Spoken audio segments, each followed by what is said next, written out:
the Bar Stewards Inquiry Sunday Sermon. My name's Lee Keys, and with me, as always, is my counterpart, John Leng, and our special guest again this week for part 2, David Greenwood. Welcome, David. Good evening, gents. Yes, good evening, sir. It's a very busy show, so we'll crack on. What did you make of the weekend's racing, guys, yesterday and today? Start with you, John. What? Any highs, lows? Well, it was a bit of a high-low in one, really. I couldn't believe how well Champ ran over 2 miles. I thought it was an absolutely superb trial for the Gold Cup. Well, we were putting it down as a big place lays everything. You know, despite serious opposition from this quarter, Popeye nearly pulled it off, and fair play to him. Yeah. Looking at that, you'd say Astor won the Gold Cup, really. It showed a lot more pace than I thought it would. As well, the yard. I mean, the yard are just in absolutely desperate shape at the moment. A lot of their runners this weekend have ran very ordinary to poor, you'd say. And that was just, you're thinking 2 out, can this actually do it? I was flabbergasted how well it ran. I really was. I'd have been surprised if it had been third or fourth, to be honest. I genuinely thought it'd be last. Yeah. You know, wow. Yeah. Any punting highs and lows for you this weekend, David? More lows than highs, I'd say, Lee, to be fair. It's been a very tricky weekend. I'll give you one little high, a miracle at Stadium MK. I have decided that we've got a really good side this season now that Will Grigg signed for Milton Keynes. I missed out on the big price. Yeah, Will Grigg on fire, and we've got a lad called Ethan Laird on loan from Man United. Anyway, I think we're going to do well. I think we're going to get in the playoffs this season. So I've decided to go in big local derby at Milton Keynes v Northampton, and I had a bet on the football, which is something I shouldn't do. I'm going against all my own rules, something I'll come on to at some point. But you should specialise and just stick to the horse racing. But couldn't resist the 4-5 about MK Dons. 3-2 down with 7 minutes to go, and we pulled it around to win it 4-3. So that was probably the high, because when they're the skinny prices, you've got to have a few quid on. So it would have been painful to see that one losing. I've always said you're a very lucky man, David, and that just highlights it, I think. There. Well, it's always good when it's your own team as well, so it's a double celebration. But no, that was probably the high, and there was plenty of lows as well. To be fair, far more lows than highs. It was on the horse racing front. If there were horses falling at the second last, going well, I was on them. Or making big mistakes, I just seem to be on all of them. You know those races where they're coming to the last, and you're just thinking, just one good jump. Come on, just give me that big jump. And if the other horse could make a little mistake, that would be, that would really be the icing on the cake. Every one of those were going against me. I was either falling or making the big mistake, and the other horse was jumping it like a stag. It's a really hard game, isn't it, horse racing? Because some very fine margins. I was just talking off air about Clan des Obeaux, who I didn't actually back today, but I was watching the race thinking, well, surely Clan's going to come and beat his stablemate, and he just would not go by. Yeah.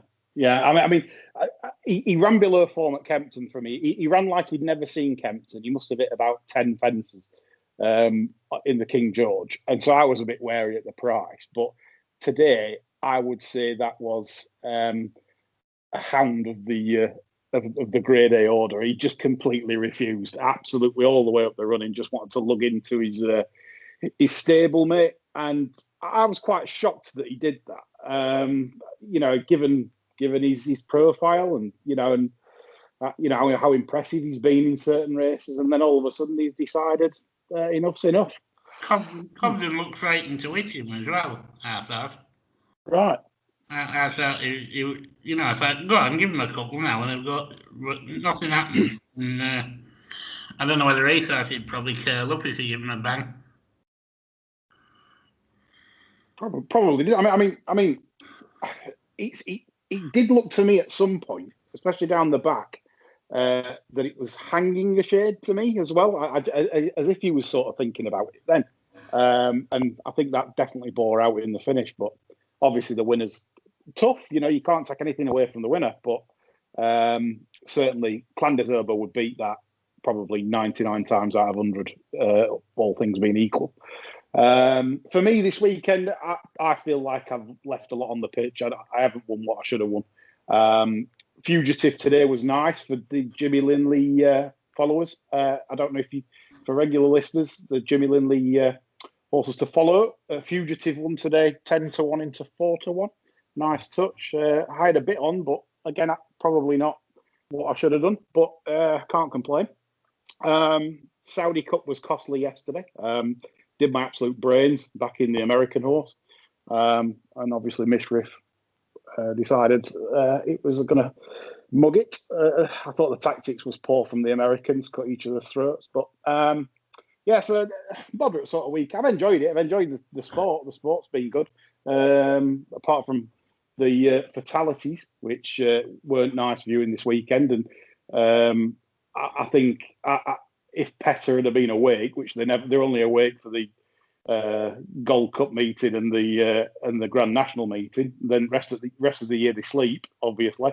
They'd have something to say about this weekend, I'm sure of it, because there's been horses that basically haven't been even jumping poorly. They've just obviously shattered a leg or whatever on the flat. It's been quite bizarre.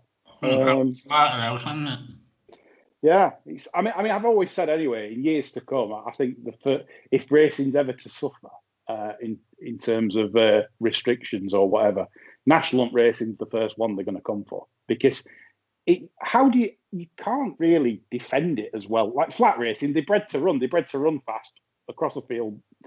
Flat racing, fine, but when you're asked to jump a 4 or 5 foot fence, it strain on your tendons, etc. And that's it. That's the first one they'll come for sure. Yeah. Anything else to add this weekend? Collins Izzard's yard. Goodness me, what's going on there? That really is a yard to avoid at the moment, isn't it? It's complete AIDS. Yeah. They're just running. I mean, Robbie Power's come over from Ireland today, and I thought, well, let's see how this goes. And 2 out, it just seemed to cut out completely. Do you think they were ever that good, Dave, or do you think they just hit a right streak? Well, it was one of those streaks where they seem to have sort of probably 3 of the best 5 3-mile chasers at one point, didn't they? But now it's just there's nothing that you could back there with any confidence at all. No. It's I mean, looking at Yard's form, obviously I mentioned Nicky Henderson's runners. I know Paul Nicholls had the 1-2 in the Denman, and he's had Enrilla, but Paul Nicholls has had some right reversals this weekend. A lot of odds on, lot running poorly. I don't think he's absolutely flying either, but I don't know if it's certain yards, like I said, they give them flu jabs or whatever, or what particular time they do this. I know like certain yards will have quiet periods at this time of year, but certainly worth bearing in mind. I wouldn't be rushing to back a Paul Nicholls horse at the moment at short prices anyway either. But yes, interesting. Right, we shall move on. And David's been very kind to come back for part 2 after a very interesting insight into David's life as a professional punter, and basically the BHA making a right Horlicks and banning David for what was it ended up being 8 years, which we highlighted last week is wrong. Now this week, David's back to give us some juicy tales, I hope. Have you got some good stories for us, Dave? I've got lots of good tales, actually, Lee. I mean, going all the way back to when I was in the Beverley office back in sort of 2004, we had a mad Scotsman at the front who used to get really emotional over reversals. I mean, the table would be getting a good old thrashing if one fell at the last or one went 101 and got beaten. But it actually reminded me that you were the first man before Gruss to invent a one-click betting sort of service. That's actually correct. Yes, I was. Yeah. It was, it was really good. I remember that was a great little office. Malcolm Tomlinson was in there, and Phil Curry, Neville Ender, and we had a couple of lads from Hull. Andy L, of course, the famous Andy L. Andy L, the king of Betfair. Yes. There were so many stories. I mean, if we could have done a documentary on some of the offices over the years, it would have been gold. It would have been TV gold. Forget Made in Chelsea and the Essex and all of that. This is where the real drama happened. You know, when money's on the line, there's nothing better, the highs and the lows. But no, I was thinking back to a few stories. I remember having a lucky 15 in the 90s where the last horse was called Spunky. And I was winning about, it was a 10p lucky 15. I was a youngster at the time. But it was winning a few £100 if the last one could win. Kieran Fallon on Spunky. I remember screaming at the top of my voice, "Come on, Spunky!" And just people looking around at me, and I'm just in the moment, as you are in racing. No idea what everyone's looking at me for. And he got up through the eye of the needle and won in a 3-horse photo that day at Ascot. I think it was the day after the Tory 7, actually. But that was a great day. I remember hearing a story about a greyhound trainer who had fallen on hard times because there's not much money in greyhound racing. And he had decided that really he needed to pay the bills because he was struggling to even put diesel in the van. So to train some of these greyhounds, he used sort of a dog jacuzzi, sort of a dog swimming pool where you lower the dogs in. They can't go under the water because they've got a harness underneath them, and they just paddle away. It can't harm the dogs, only water. So he looked in the racing post and he realised that basically one of the races was a match.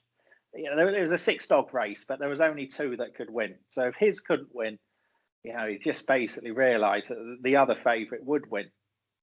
But as with a lot of these stories, these people involved, they don't really understand the punting side of it. So he's told everybody to try and get a few quid out of the gamble. Yeah. And he's put his dog into a jacuzzi, lowered it in, left it in there a little bit longer than it should have been. It's come out, you know, absolutely knackered. Greyhounds are lazy animals anyway. They sleep 18 hours a day. It's just, you know, it's wobbling as it's standing up. He's put it in the van, got to the track, and everybody knows. They've opened the other dog up at 6 on because the word's out. The word's out. He was hoping to win sort of 25,000. The dog was, you know, even money in the paper. I think it was even 4 to 5 in the papers, 9 to 2 on the show. And at halfway, there's just boos ringing around the track as his dog's completely tailed off. And when he got home to the kennels, after a few choice words were being shouted at him at the track, he had a telephone message telling him that he wasn't that his runners at the track a few days later had been taken off the track, and he wasn't really welcome back. But it just shows you how hard it is to land a gamble. You tell too many people the prices, they go completely astray, and you'd never win really what you want to win. And that was just one of those examples. I mean, I've been involved in so many of these sort of gambles, and you've really got to do it well. You've got to keep it so quiet to be able to make anything significant out of them. And that's why I really do put, you know, my hands up and think, well, if anyone lands a big gamble and gets the prices that they want to get, then fair play to them. Because we saw last Sunday, Charles Burns, he went for the last big hurrah, 40 into 6 to 4. Horse has forgotten how to jump and ends up falling at the second last or the last when it wasn't going to win anyway. The big treble a couple of weeks ago, the last one, you know, did let them down for a nice few quid. I've heard figures, ridiculously large figures, that Bet365 were going to be on, well, we're on the hook for about 8 million if the third one had won in that treble. And it's just so difficult. And even just, as you were saying about the Saudi Cup League, you have a great bet there, the American horse, big money Mike on, the man they say has got a clock in his head. And then, unfortunately, he must have been jet lagged, because the clock seemed to be a little bit too quick early doors, and he set the race up for Mishri. And I mean, at some point, Lee, you must tell your story that I remember when you had a big lucky 15, and they were talking about it on the TV. Oh yeah, and then, of course, the last one, you're all excited, and what happens? The gate opens, and yours is lit a Hamlet cigar.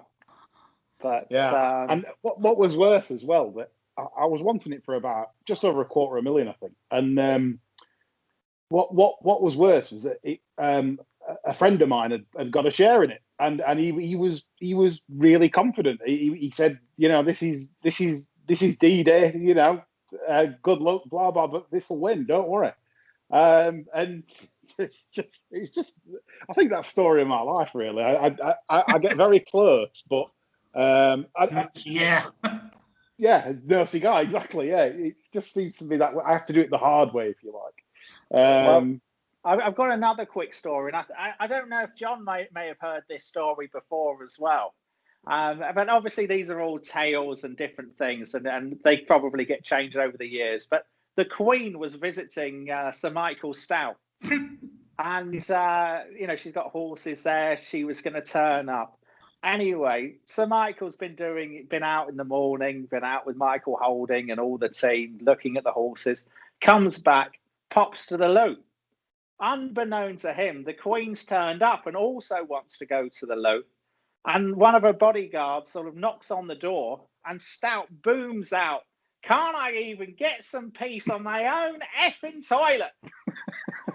With Her Majesty standing outside, a little bit shaken.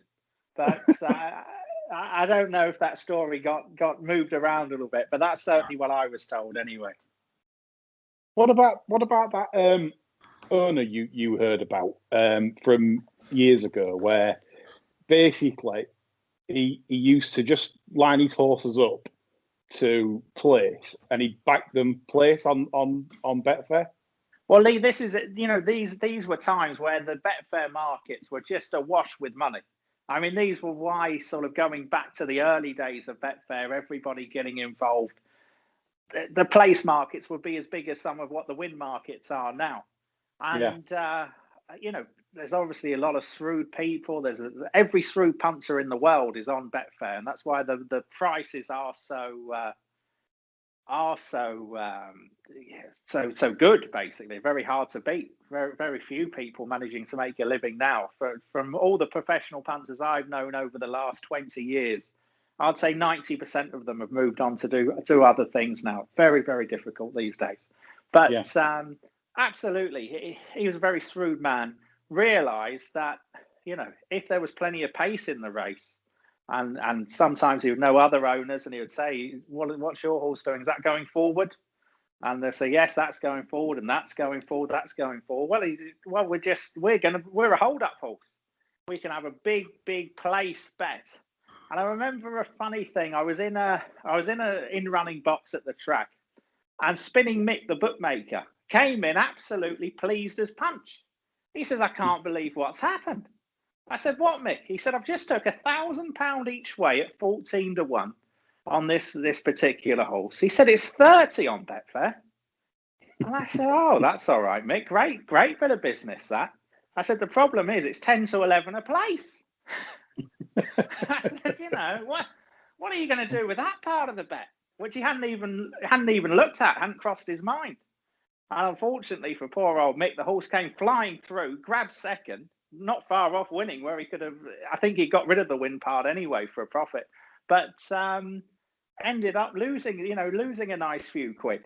So there was some very, very shrewd people around back then. But like Lee, being an owner, the costs of keeping the horse, that's what's always biting into your bottom line. Plus the fact, of course, everybody's got their hand out after the race for a nice few quid.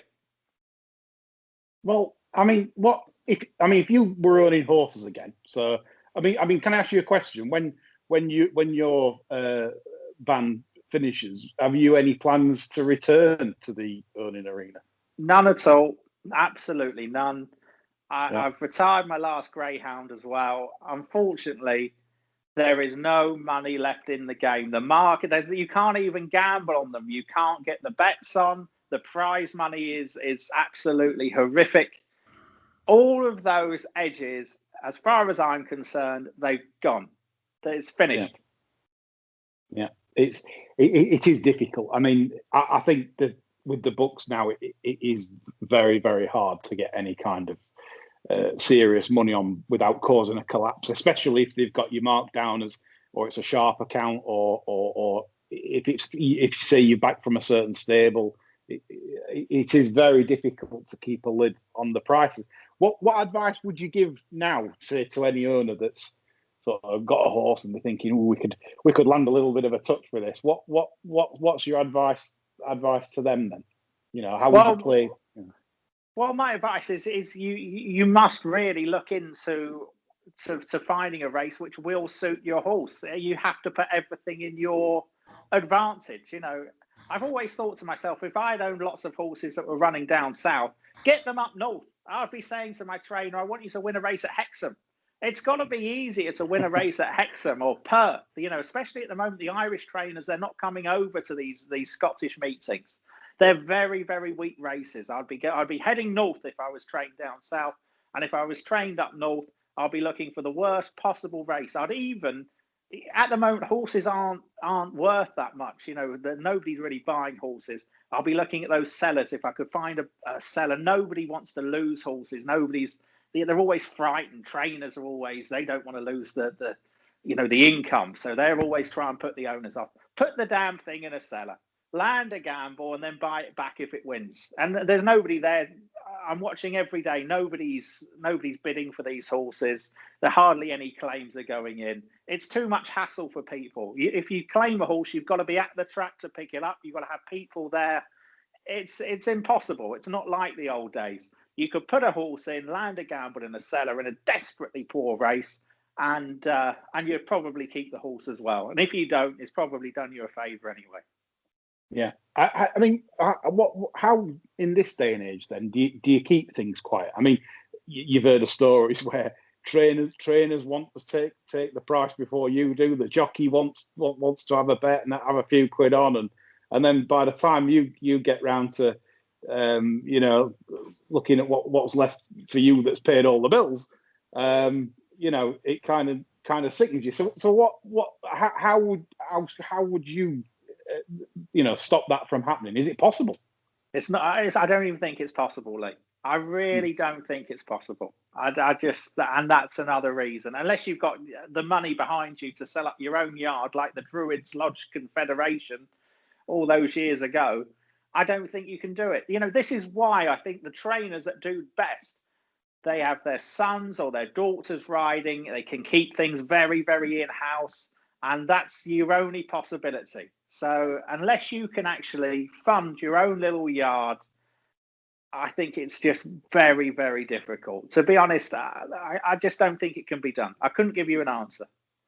Yeah. So, I mean, it's not really a very attractive proposition, is it, owning horses anymore? It's not like that. I mean, when I came into the game all those years ago, it was one of my first ambitions to be able to, carve out my own living and afford to own a horse, and basically, and it's like living the dream, so to speak. But like you said, I don't think I could think of anything worse at this moment in time to put my money in.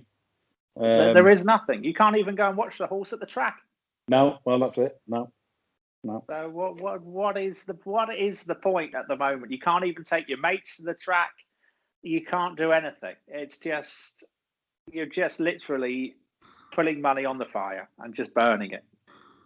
Yeah.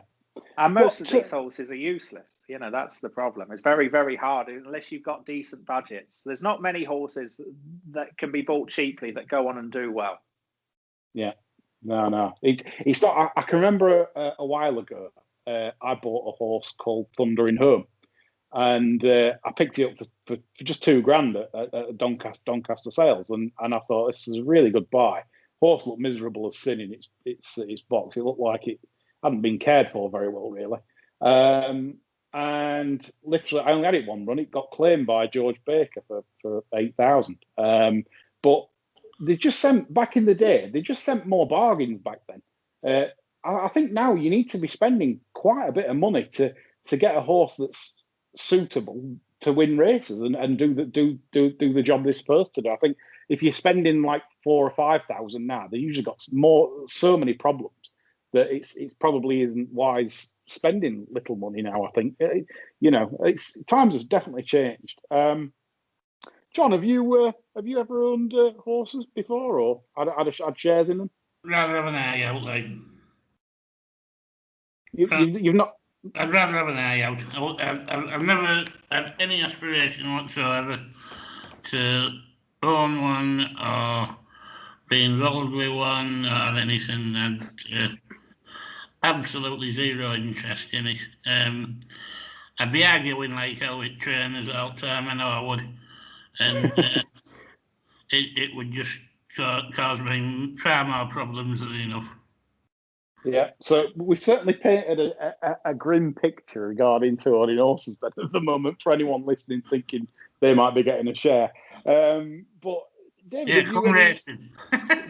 Exactly, come racing, Big Mac. I know, not anymore. But David, have you any sort of advice for listeners regarding their own punting or anything that maybe they could take the game to the next level? Or some punters will make money, of course, doing it part-time, but there might be a few out there with aspirations to do it on, I'm not saying a permanent basis, but take it more seriously. Have you any advice for those listeners? I have, Lee. I've got the Ted Rogers in front of me, actually. I've done a little bit of thinking about this because, I think anyone who listens, if you're just starting out, and I know there's been a few tweets, people just starting out, just trying, particularly in lockdown, maybe a little bit more time than usual, might be, off work for whatever reason, because lots of companies are closed at the moment. So gives you a chance here, gives you a chance to really get stuck in. And I would say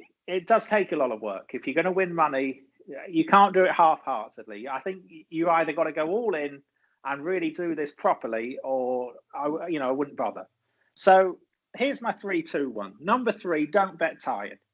Don't, if you've got a 3-month-old baby and you've been up all night, don't sit down and think, well, I'll have a go at the gambling this afternoon. Have an afternoon off and then just watch it. Just watch it without betting it. It doesn't matter even if you fancy one and you miss a winner. Don't be afraid to miss a winner. Just give that day a miss. So 2, there's no last race. Don't lump on one in the final race of the day, chasing losses. Now, this is how I remember when I was at the very start. I could get to the end of the day. There's one race left. I'm £200 down. There's a 5-2 on chance. And without even looking at the race, I think, lovely, 500 to win 2. And the next thing you know, the good thing gets beat, probably by some 66-1. No hope, but that's what used to happen. For a trainer you've never heard of, jockey you've never heard of, an absolute million does you on the line. And instead of losing 200 in a day, you've lost 700. Now, the next day, you're now starting in a bad frame of mind, 700 down instead of 200 down. And you've got now 30 races where you could look at and find an opportunity where you could have won that 200 back. But you're now 700 down. So never think of the last race of the day. Always think of a monthly or a 3-monthly figure and just work on that. And number 1, specialise. And like I said before with a football bet, I wish I didn't do it. I don't win on football. I've been betting on football and I've been betting on various sports for years and years and years. Yeah. And I don't win on them. Horse racing's my bread and butter. And, I wish I could practice what I preach here, but trust me, you must specialise. Do not have the fun bets. The fun bets over the years will be very, very expensive, and they're not that much fun when you're losing. So that's my 3, 2, 1 anyway for now. Excellent advice there. John, have you? I mean, you've been quite shrewd over the years in terms of your with your punting. Obviously, you know you work for Sir Michael Stout. You've got a lot of history in the game, and certainly I would say you've got one of the best long-term memories of just about anybody I've come across. What's been the secret behind you making a decent fist of it over the years, betting wise? What do you specialise in? What I think probably one of the things that's in my favour is I don't particularly like betting. I've never really got a big buzz out of it, so I'm never looking at that 6 where you're getting a buzz and what have you, I mean, I think I said to you a couple of weeks ago, if I had enough, I could quite happily just never have another bet. Yeah. Which I think does help you to be reasonably selective. I tend to specialise a bit. I tend to go for horses I've earmarked as potential improvers. Yeah. And then usually when I make my notes, I'd include in those notes the type of race I'd want to see them in. I mean, maybe up a quarter of a mile and strong pace, galloping track. And then if everything knits together like that, then fine, we're in business, posh, Yeah. That type of thing, really. Do you prefer flat or national hunt? I know the answer, but just for our listeners, really. Yeah, well, national hunt racing, I could I bracket that with having my spine ripped out, to be fair, honest. I'd choose the flat every time, I'm afraid. I think we agree on that. I think if I could advise any punter, to do anything, it would be to try and it's something I do all the time. Hence, we've got a column called the Jimmy Lindley Lovely Hands, and is look for horses that basically haven't been busy. Watch the videos back. I know you have to basically get a subscription to the Racing Personal, but I mean, over time, it's going to pay for itself. If you spot the amount of horses that just aren't ridden, to best advantage, you've got future bets ready, and that saves you the legwork on the day when if you've got a busy Saturday, 6 meetings, and you're thinking, go, where do I start?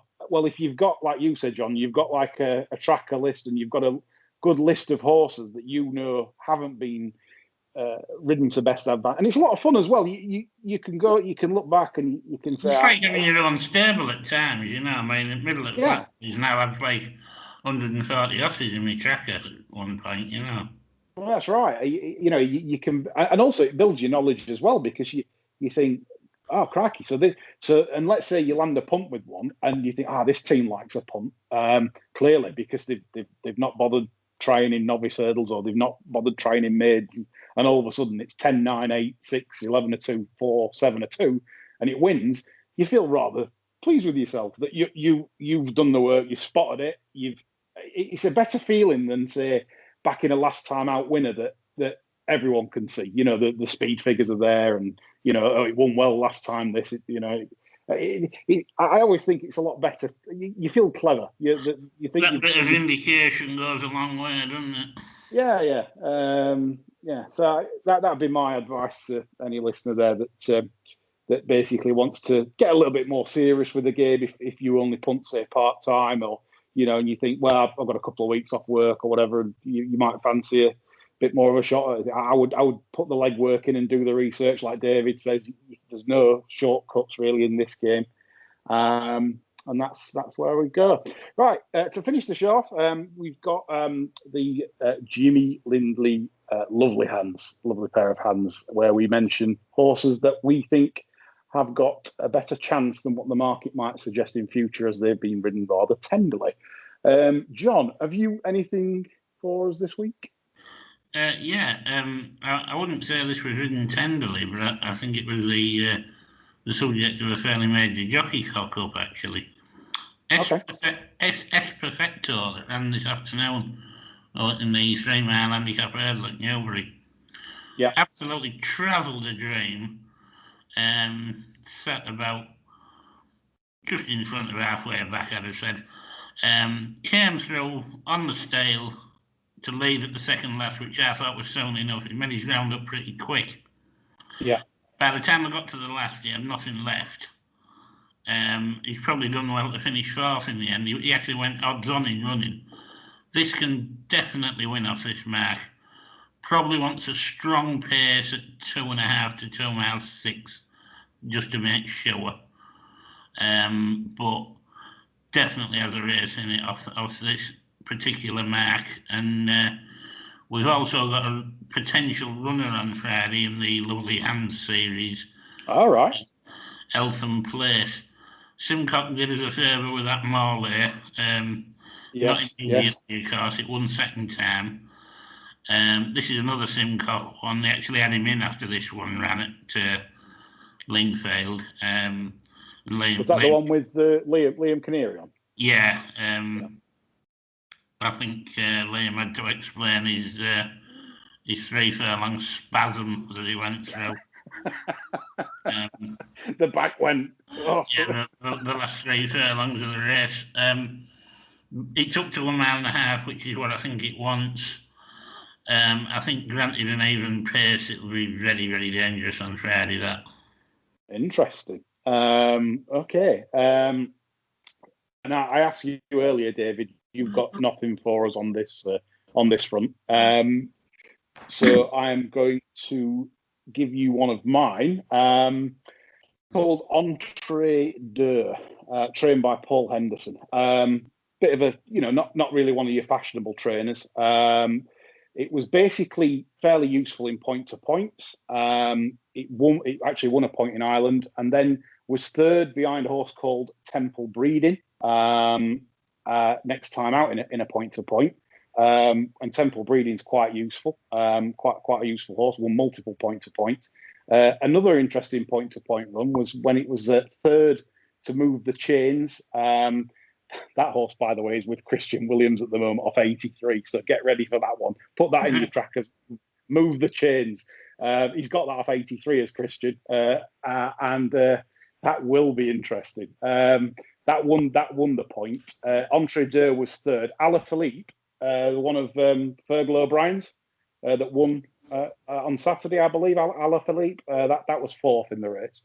Well, anyway, Paul Henderson's got this Entre Deux. It's probably ran a bit too well, actually, on Saturday at Wincanton. It was sixth behind Longshanks, never put in the race, completely dropped out last. And as soon as he squeezed it up in the straight, I was quite impressed how quickly it sort of picked up. Then got a crack on the running, stayed on strongly, just right in behind them. And then he had to sort of drop the reins again, because it was like it started to really speed up. Sadly, it's probably going to get 110, 115, which won't make it completely thrown in, but it's certainly one to bear in mind, as in it's definitely better than what it's shown. And I would be finding Entre Deux interesting, especially when they up it in trip. Obviously, it ran over 2 miles at Wincanton, which won't be far enough. So Entre Deux enters the Jimmy Lindley Hall of Fame for your trackers, as does John's. Obviously, John mentioned Elfin Palace earlier on in the series, and that runs on Friday. And as I say, one extra one is Christian Williams has moved the chains. He's got that off 83, and when the dam breaks off that one, I think you can safely say you will be getting paid out. 83 is ludicrous. It's probably 120 or something like that, and they've done it. They've stood up. They've done it. They must have been a party when the handicapper gave them 83. They must have been on the drink, because I would be, I think. So that will conclude the show nicely. I'd like to thank David for coming on the show on 2 parts and giving his time. Yeah, no problem. No problem, gents. Gents, I'll just leave you with one for tomorrow. A tip for tomorrow: Eclair Mag in the 240 at Carlisle. I fancy that. Richard Bandy's no mug as a trainer. You get a good price up against some big names trainers in there. Eclair Mag, number 2, 240 at Carlisle. I'll leave the listeners with that one. Lovely. Thanks for that, David. So hopefully you've took that on board and the bet there for you at Carlisle tomorrow. On to next week. We've got the usual show Friday and Sunday. Friday to cover the weekend's racing and then the Sunday sermon on Sunday. So thanks for listening this evening. Bye for now.